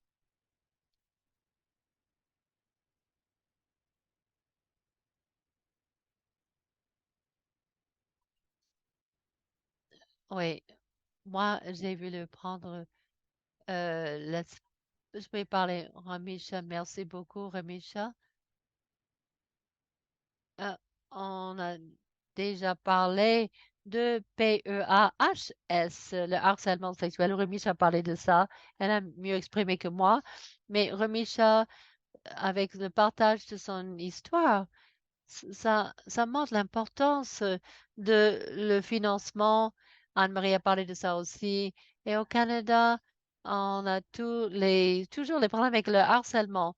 Et je pense que beaucoup qui parlent de l'approche féministe pour la violence sexuelle, GBV, on n'a pas la hache vraiment. Et je sais qu'il y a beaucoup de discussions pour la hache, le harcèlement sexuel. Mais quand j'entends, il y a le personnel, et les bénéficiaires. Et je sais que les financements, ça va évidemment pour le programme et ceux qui travaillent localement. Comme Michel me rappelle, et beaucoup de personnes que vraiment je sais, il y a des institutions silencieuses. Et c'est les personnels qui étaient jeunes. C'était le premier travail et ils ne pouvaient pas parler, ben, il était subi le harcèlement sexuel. Il n'était pas protégé sous le PEAHS. Et c'est en, peut-être, je sais, c'est toujours une question, mais je soutiens le fait qu'on remue les choses ici. Et je remue avec vous, Ramisha. J'ai pas une, j'ai eu les organisations pour les travailler et j'ai pas toujours une réponse. Alors, quand il y a des changements de législation, et il y en a, on sait, et moi, quand il y a des organisations qui sont financées aux États-Unis, qui ont certains systèmes de croyances, certains personnels, ils ont certaines croyances que on ne veut pas donner l'accès aux informations et même des ressources concernant le plan B ou l'avortement. Mais moi, j'ai un problème avec ça. Moi, je ne sais pas les réponses. Moi, je me demande quelles organisations, ils ont des croyances différentes et les organisations aux États-Unis qui ont des principes différents. Il y a certaines organisations qui vont pas fournir toutes les informations et toutes les prestations. Si quelque chose arrive, il faut savoir ce qui est disponible, même pour plan B et les avortements. Je sais que je remue choses, mais c'est une question et peut-être que je suis pas la seule personne qui vraiment est en train de questionner cela. Vous pouvez, Marco? Merci beaucoup. Moi, j'ai deux tâches. Je travaille pour UNFPA comme un expert de PUAS pour aider le panel d'experts qu'on a. Anne-Marie parlé de ça. Je suis au milieu de tout ça, des Mirko. Merci Anne-Marie pour avoir parlé de ça. C'est très important. Je voulais juste dire, il y a certaines choses dans ce cercle qui sont pertinentes ici. Le financement, c'est vraiment un problème. Mais aussi, je travaille aussi pour les femmes et policing et je vois donc l'approche de preuve evidence-based et utilise le coût quel est le coût il pose de la violence euh, sexuelle. Et ils disent, oh là là, c'est cher. Donc, si on parle de prévention, en, en fait, ce que je veux dire en policing et les en Inde, on a parlé de la violence basée sur les gens et je pense que c'était pas dans le secteur humanitaire. Je crois que c'est important parce que ça peut être vraiment une partie de plaidoyer, ça peut aider. Et encore une fois, et je vous remercie d'avoir partagé votre expérience et dans la recherche, on commence à regarder donc la preuve. et le construire comme on est dans le policing. Et vous pensez que le policing a vraiment pas bien répondu aux violences sexuelles et, et le secteur humanitaire euh, a ce problème de financement. Qu'est-ce qui marche pour les approches centrées sur les victimes et les survivants et les approches éclairées qui ne sont pas traduites dans le secteur humanitaire? Et donc, il y a le coût il faut parler le coût de la violence sexuelle. Et merci d'avoir parlé de travail de World Vision. Et ça, c'est vraiment bien apprécié. Merci beaucoup. Merci, Mirko. Et, Ramisha, vous voulez répondre? Oui, je voulais parler donc ce que Adriana a dit concernant le plan B et l'accès aux informations. Une approche que je trouvais la meilleure, c'était par Mira, c'est l'association de développement économique. Ils sont alignés d'une manière spécifique et le politique, tous les jeunes gens qui travaillent pour le stage, ils ont un plan B. Ils travaillent à un dosage de plan B, dosage de des drogues, PrEP drogue, trois PrEP drogues qui sont très chères. Et pourquoi j'avais l'accès à plan B dans la situation où j'étais, parce que moi, j'ai fait un stage Mila avant ce stage dans ce pays. C'est la seule raison pour que j'avais plan B. Et c'était une situation très traumatisante d'être. Donc, j'encourage les personnes, si vous êtes dans ces espaces, de prendre des décisions et il faut prendre l'assurance pour le personnel.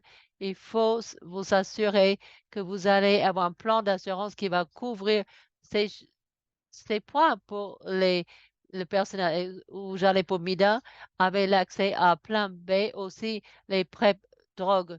Et c'était tout le monde qui voyageait devait avoir ça. On avait une lettre spécifique qui disait aux pharmacistes, nous, on pouvait avoir ces médicaments et tout s'était arrangé pour nous. C'est la meilleure approche que j'avais vue. Et pour toutes les organisations qui travaillent dans cet espace, je n'ai pas vu quelque chose de comparable depuis. Et moi, j'ai plaidé beaucoup pour les organisations, pour certaines organisations qui m'écoutent. J'ai dit, ça, c'est quelque chose qu'on doit voir et ça coûte cher. Et la plupart des personnes disent, non, ils ne le font pas. C'était MIDA, c'est the Mennonite Economic Development Association, MIDA. Et l'autre question concernant les organisations humanitaires, c'est vraiment sensible.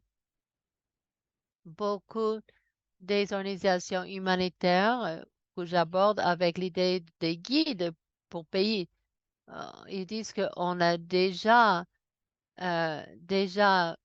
une unité qui travaille. Donc, le UN Cluster travaille déjà. Et parfois, c'est le UN Cluster perpétue ces questions. Donc, ça peut être une barrière. Quelqu'un qui veut pousser cette conversation.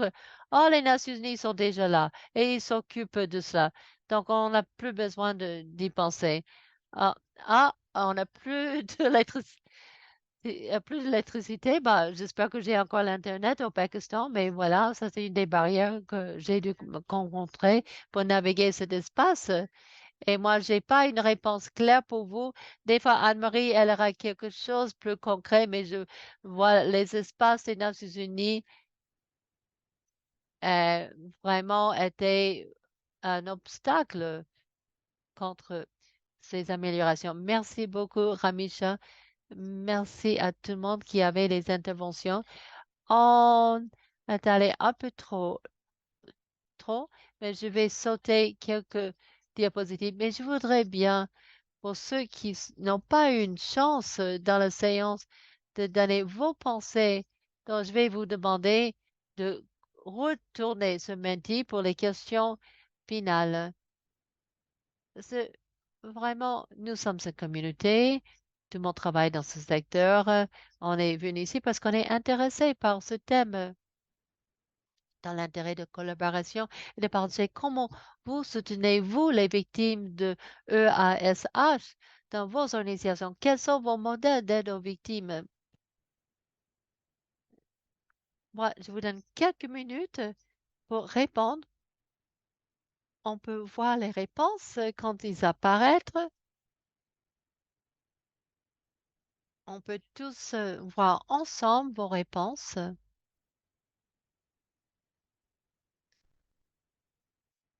Et vous voyez que ma collègue Barbara a mis le code Menti dans le chat. Vous le voyez sur l'écran. Et je vois la première réponse, c'est d'écouter ce que elle veut partager. C'est comme Ramisha a déjà indiqué, c'est bien d'avoir une plateforme de partager ses histoires avec le propre mot et le propre terminologie. Utiliser les politiques et les processus comme les documents live pour nous permettre pour l'apprentissage continu et de continuer à vraiment apprendre. Donc, c'est vraiment la mise en œuvre. C'est est-ce que c'est un document qui va refléter comment l'organisation et les procédures travaillent? Est-ce un document qui est souple, qui peut être changé selon les besoins? Est-ce que c'est quelque chose qui va répondre à- avec les besoins des personnes avec lesquelles vous travaillez et aussi avec votre structure dans votre propre organisation.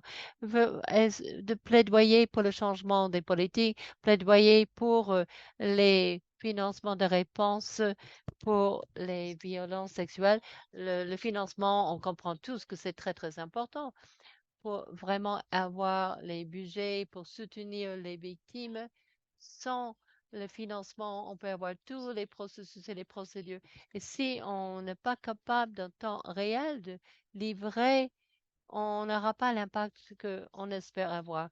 De vraiment centrer les survivants de tout ce qu'on fait et dans tous les espaces pour leur contribution et leur critique de nos systèmes. Et ça, c'est vraiment la partie la plus importante qu'on fait pour soutenir les survivants, assurer que les budgets de PEAS sont les premiers à être réduits. Ça, c'est très important. C'est lié avec la question des financements, mais c'est même plus clair que souvent PEAS n'est pas considéré comme une priorité par rapport à d'autres thèmes dans notre travail, notre secteur. Voilà, moi, je fournis les soins vraiment compassionnés, traumatisme informé pour les survivants, de les, les survivants de ceux de l'exploitation sexuelle et abus et le harcèlement. Je focus sur les crises immédiates concernant les interventions et je autonomise les survivants. Je ne vais pas lire tout cela mais les présentations d'Anne-Marie et les réponses que nous avons euh, après la conférence, ils vont être disponibles pour vous.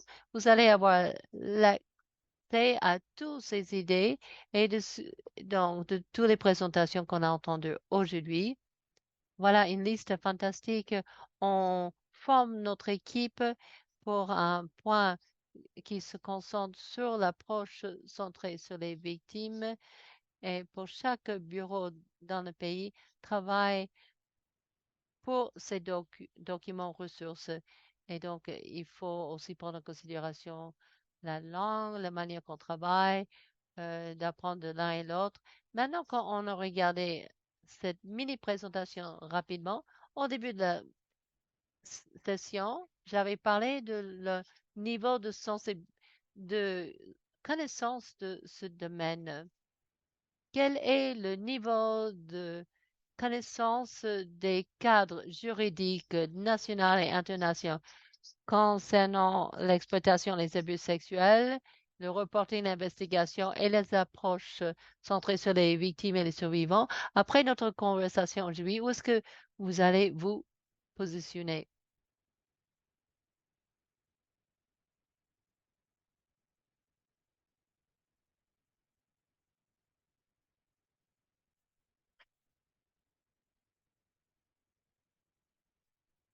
C'est super, vraiment. On a vu d'autres personnes qui ont changé maintenant. Ils ont de groupes modérés jusqu'au groupe plus fort. Donc, il faut avoir d'autres séances pour soutenir les survivants et l'approche centrée sur les victimes et les survivants. Et aussi, il faut prendre en considération cette approche, mais aussi de baser notre travail concernant cette approche. Et Romisha a mis dans le chat pour tout le monde, si quelqu'un veut d'autres soutiens, vous pouvez aller donner son adresse mail. Et avec cela, moi, je vais cloîtrer notre séance. Je vous remercie tous pour être parmi nous aujourd'hui. Encore, je voudrais remercier Anne-Marie pour la présentation et Remisha d'avoir partagé son histoire. Et merci à tout le monde qui avait donné votre point de vue, qui a communiqué dans la session. Je sais que on n'a pas pu voir tous les aspects concernant ce thème. On a de temps limité, mais je pense que c'était un très bon début et j'espère que ça a déclenché de nouvelles idées pour vous dans votre travail et dans la manière qu'on peut planifier le travail qu'on fait. J'espère aussi, je voudrais faire un rappel après cette session. On va finir dans 4 minutes. Après cette session, il y aura les espaces ouverts pour les personnes et il y a 3 espaces que vous pouvez joindre et vous pouvez trouver toutes ces informations dans votre euh, paquet pour les participants. Et je voudrais dire à Romisha et Anne-Marie encore une possibilité de nous donner quelles sont les d'autres leçons tirées avant qu'on va clôturer la session. Est-ce que vous avez des astuces, des leçons tirées pour nous? Moi, je vais prendre 1 minute pour remercier Fanta pour cette opportunité, pour encore une fois de parler avec vous et tous les participants. Moi, je vais mettre aussi mon courriel dans le chat. Ça continue à nous donner une sorte de carburant pour pousser les conversations à mon niveau encore plus. Et vraiment, j'apprécie tout le retour et les questions. Donc, merci beaucoup, Fanta. Oui, je voudrais remercier Anne-Marie d'avoir partagé votre présentation, Fanta, pour avoir créé cet espace et pour avoir continué de me permettre parfois. Des fois, c'est un peu difficile quand je dis oui, il faut faire ça. Non, mais j'apprécie beaucoup que vous m'avez laissé avoir cet espace en tant que survivante pour amener ma voix ici. Merci à tout le monde qui était ici dans cette session. Merci pour votre question. Merci pour votre implication.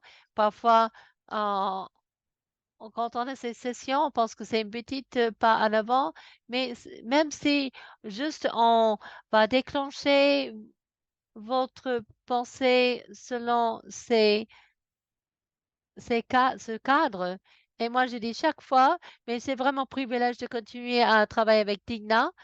Et vraiment, je suis vraiment engagée sur ce travail. Si quelqu'un a besoin de d'autres soutiens, n'hésitez pas. Je suis toujours contente de vraiment parler des questions que vous pouvez avoir et d'autres ressources que vous devez, peut-être vous avez besoin. Si vous avez besoin des politiques, je pourrais partager avec vous ce que j'avais trouvé avec plaisir.